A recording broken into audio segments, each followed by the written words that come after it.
غدیر کا انکار کرنے والوں لوگ ہیں جو خاص طور پر عید غدیر مناتے ہیں، غدیر کے دن کو عید کہتے ہیں، حالانکہ 18 ذی الحجہ یہ کہیں سے ثابت بھی نہیں ہے کہ کوئی ایسی روایت میں ہو کہ کہیں پر یہ واضح طور پر صحیح سند کے ساتھ موجود ہو کہ 18 ذی الحجہ تھی اور یہ بات بیان کی گئی تھی. اچھا یہاں پر جو عید منانے والے دو طرح کے لوگ ہیں، ایک کہتے ہیں کہ یہاں پر حضور جان کائنات صلی اللہ علیہ وسلم نے حضور مولا مشرک کشا شیر خدا کو اپنا وسیع بنایا، خلیفہ بنایا، اس لیے ہم اس کو عید مناتے ہیں. تو اس کا تو پہلے جواب ہو گیا کہ کسی بھی طریقے سے ثابت نہیں. اور دوسرے کہتے ہیں کہ یہاں ولایت کا حضور جان کائنات صلی اللہ علیہ وسلم نے بیان فرمایا ہے، تو چونکہ مولا علی کو ولایت ملی ہے تو ہم اس لیے اس دن کو عید کا دن مناتے ہیں. تو ہمارا ان سے ایک سوال ہے، وہ ذرا یہ بتائیں کہ مولا مشرک کشا شیر خدا رضی اللہ تعالی عنہ حجۃ الوداع کے بعد ہی ولی بنے تھے؟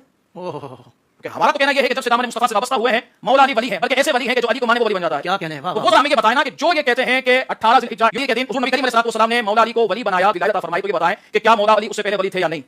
اگر نہیں مانتے تو بتاؤ تم کس علی کو مانتے ہو؟ اگر تھے تو پھر اس دن کو خاص کیوں کیا گیا؟ جی بات یہی پر ثابت آئے گی، سمجھ میں آئے گی کہ اس سے مراد یہی ہے واضح طور پر کہ حضور جان کائنات صلی اللہ علیہ وسلم اپنی امت کو یہ پیغام دے رہے ہیں کہ مجھ سے محبت کرنا، مجھے اپنا محبوب بنانا، تو میرے علی کو بھی اپنا محبوب بنانا، کیونکہ علی بغض و عناد کے لیے نہیں ہے، علی کی شان و عظمت اور رفعت و مقام یہ ہے کہ مولا علی سے الفت بھی کی اور محبت بھی. سبحان اللہ سبحان اللہ. جب رسول اللہ نے فرمایا من کنت مولا فاذا علی مولا، جس کا میں مولا ہوں اس کا علی مولا ہے، تو پورے مجمع سے جو سب سے پہلے اٹھ کر کے کھڑا ہوا تھا وہ کون تھا؟ اللہ اکبر. عمر ابن خطاب اٹھ کر کھڑے ہوئے تھے اور کہتے مبارک ہو علی، تو میرا بھی مولا ہے اور سارے مومنوں کا مولا. یہ کہنے کی جرأت کسی میں نہیں ہے کہ یہ حدیث ضعیف ہے یا رسول نے یہ نہیں کہا تھا. سب کہتے ہیں ہاں کہا تھا. کیا کہا تھا؟ کہا تھا من کنت مولا فہذا علی مولا. مگر مولا کے معنی دوست کے ہیں، آقا کے نہیں ہیں. یہ تو آپ کے ذوق کی بات ہے کہ آپ رسول کو آقا سمجھتے ہیں یا دوست. علی کے بارے میں فیصلہ بعد میں کیجیے گا، پہلے رسول کی بات ہے. رسول نے کہا من کنت مولا، میں جس کا مولا ہوں. پہلے اس کا ترجمہ کیجیے. جب رسول نے کہا من کنت مولا، میں جس کا مولا ہوں، رسول نے کہا میں جس کا مولا ہوں، آپ رسول کو رسول سمجھتے رہے یا دوست؟ رسول کو حاکم سمجھتے رہے یا دوست؟ رسول کو آقا سمجھتے رہے یا دوست؟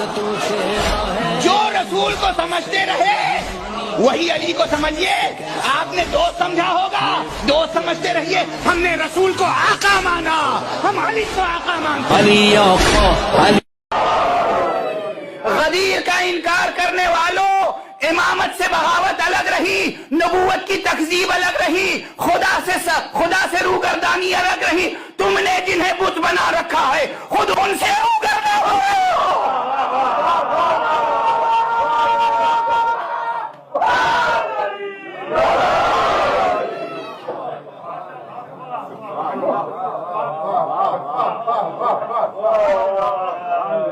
بس میں صحابہ میں گونج ہے غدیر کی، قرآن میں حلق ہے غدیر کی، تاریخ میں دھمک ہے غدیر کی.